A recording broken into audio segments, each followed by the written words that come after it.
Qualifying for a world championship is more than a goal.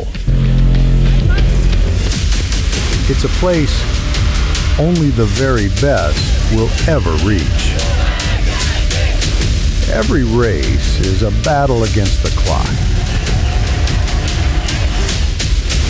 Every training session, a fight to push past the limits. Not everyone makes it. Not everyone can endure. But there's a place for those who never stop trying.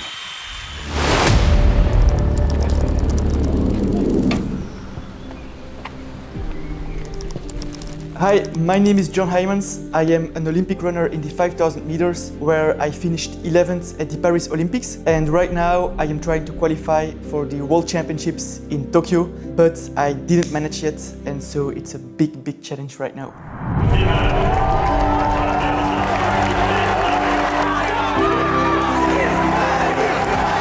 There are two ways to qualify for the World Championships. The first one is the most straightforward one. It's running a qualification time, which the World Athletics Federation has put at 13 minutes and 1 second. It's more difficult than for the Paris Olympics.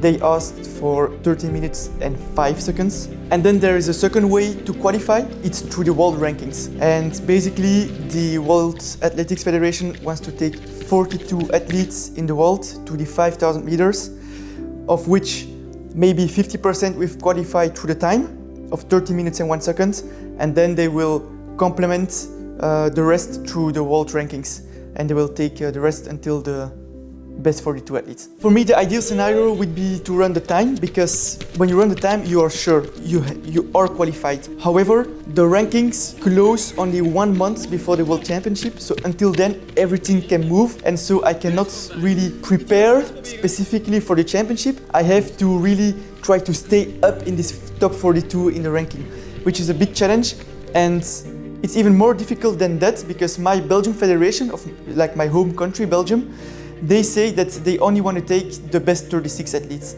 So I don't have to meet the international criteria. It's even more difficult. I have to be in the best 36. The big issue is that I already failed an attempt during the winter. It was almost the best attempt I could have. It's where I ran in Boston in January. That's where I ran last year the Paris qualification standard. And so I thought, all right, this is my best shot to do it again this year. I thought it would come too easy, and so I failed. I ran 30 minutes 08 instead of 30 minutes 01, which I had to run. And so right now I'm chasing again the standard, but the races are never ideal right now. And it becomes quite a big stress and pressure. It seems such a difficult task. I'm waking up thinking about it, and during the training I'm thinking about 13:01, and during eating I'm thinking about it, and when I'm asleep I'm like, how the hell will I run 13:01? I ran 13:03 last year, with which I qualified for the Paris Olympics. Against all odds, nobody thought I could run such a time. Then I ran an Olympic final. Nobody thought I could qualify for an Olympic final.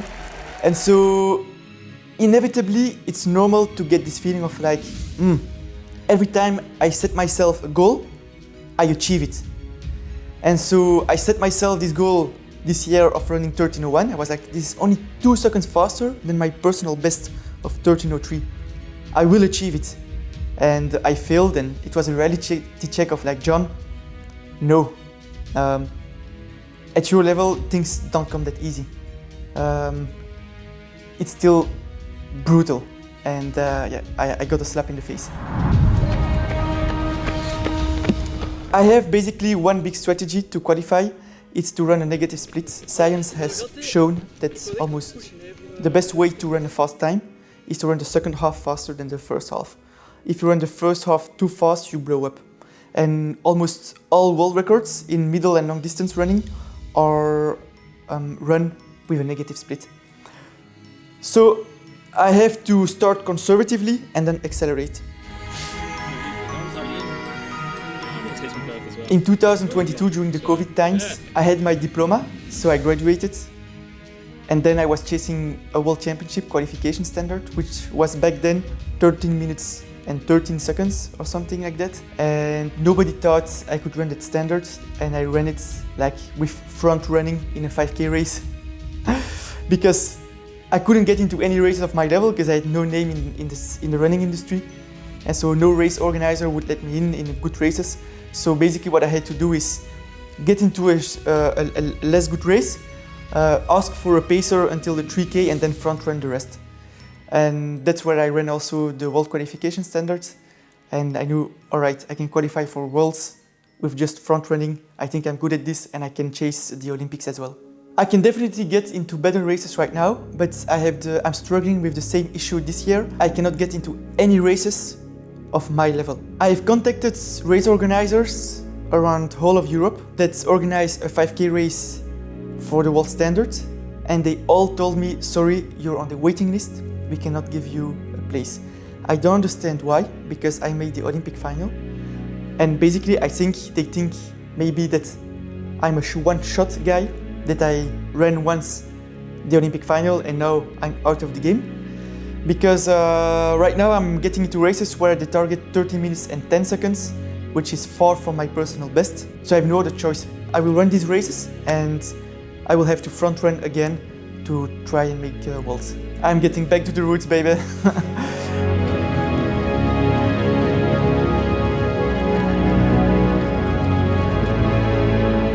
So because there are not a lot of opportunities to run a 5K, I have to choose my races wisely. And I will have 2 shots at it. The first shot is mid-June. There are a lot of like 3 to 4 5K races, but in a 1 week span. So I have to choose one. And then there is a second shot end of July. In June, I want to get into a Diamond League, which are the highest level races in Stockholm. But the race organizer told me, John, you're on the waiting list. I want you to run another race first to prove your shape. And if you run well at that race, I will let you into the Diamond League. So I'm targeting a 3,000 meter race in Bergen in Norway, where I have to run not only a good time, but finish among the first, maybe on the podium. And then the race organizer will tell me, John, you get a spot at the Stockholm Diamond League. And there they will run for a time of 12 minutes and 50 seconds, which is a good time to target if I want to run the World Qualification. However, if I don't run a good first race in the 2000 meter, then my plan B is to go to Finland, where they run also a 5000 meter, but only for 13 minutes and 10 seconds. So I will have to follow the pacer until 3K and then accelerate the last 2Ks like crazy and front run the rest of the race. Running 13:01 in the Diamond League is much more easy, because then basically there will be a lot of guys better than me, and so I will just have to switch my brain off, put myself behind the people and follow until the end, and then things will be okay. I don't have to look at the time, I just have to tell myself, as long as I follow the guys, they will run below 13:01, so I will as well. And if I run behind them, they will take all the wind for me, so basically I have pacers the whole race. If I go to Finland, I will have pacers until maybe 2.5 to 3K, and then I will have to front run, which one takes a mental toll, because I have to keep an eye on the time to know, am I on the right pace? Plus, if there is wind, etc., I have nobody in front of me to take me out of the wind. I'm just alone against nature. That's quite a lot of pressure. Yeah, it's quite stressful, because I know I have to run well. Otherwise, my chances to run the world standards are like quite lower. But remember, I have a second chance end of July. There's a theory and there's practice. Theoretically, I can make it, but in practice, it's always brutal to run a fast 5K. Everything has to align to have a performance where I maximize to 100% the ability of my body.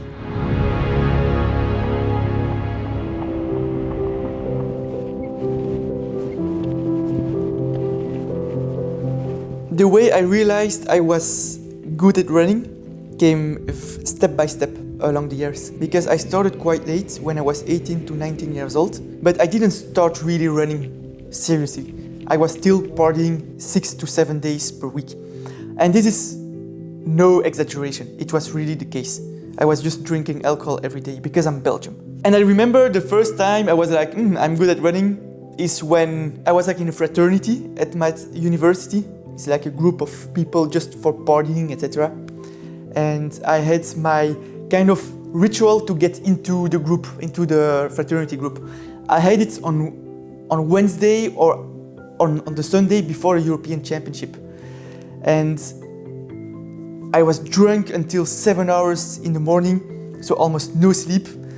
And then a couple days later, I had a qualification for a European Championship, and I qualified against people that were super fresh and I wasn't. And I was there, okay, I'm good at running.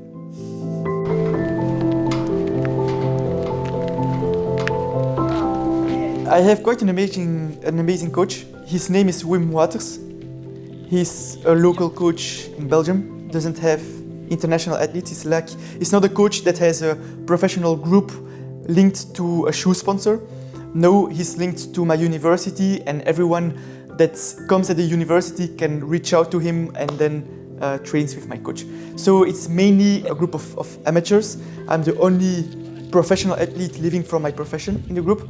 However, I love the group because there's a very good atmosphere. Also a lot of smart people.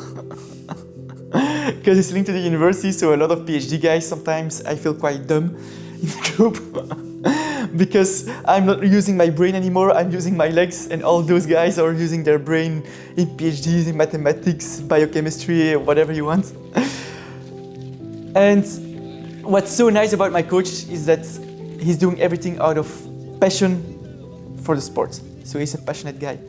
He's not earning a livelihood at all from coaching. He has a job on the side. He's actually an archaeologist specialized in fish bones. I wouldn't have been the same athlete if I didn't have my coach Wim Waters, because we grew together, and along the years I come to realize that he's really the coach with the philosophy I need. Not only the training philosophy, but also his way of interacting with me as an athlete. In the running space, there are coaches who, for example, are very paternalistic. They are like a father or mother for their athletes, because they tell their athletes, all right, eat healthy, go to bed at that time, I will book your plane for that competition, etc. They hold the hand of their athletes. Some need it, that's good. But I'm the kind of guy who needs a lot of freedom. I don't want a coach to tell me what to do besides running. Like, give my training and let the discipline come from myself. And my coach is someone who's really hands-off. Like, if sometimes I fuck off a training or I party and I didn't have to party at that time, my coach won't try to blame me. He's just like, all right, he does whatever he wants. The discipline has to come from John. For example, when I was still a student, back then I was partying a lot, he never told me, John, I think you should stop partying because I see potential in you. You should stop and then you can make it at world level. Everything came from myself. He never told me anything.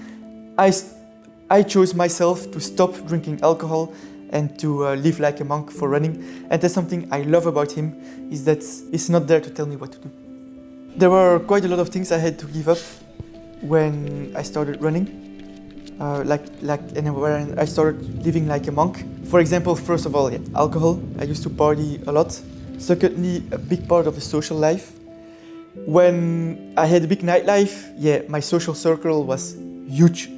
I was meeting so many people, but can I call them real friends? No, these are friends of friends or friends from partying. And so now my social circle became much more little, where I keep my true friends and the rest is just filtered out of my life. I had a lot of FOMO, if you see what I mean. A lot of fear of missing out. In the beginning, they were inviting me for parties. I always had to say no. Then there was a moment in time where they understood that I never came to the parties anymore, so I didn't get invited. That was also very difficult for me, because I was like, shit, they're even not counting on me anymore, they're just also pushing me out of their life.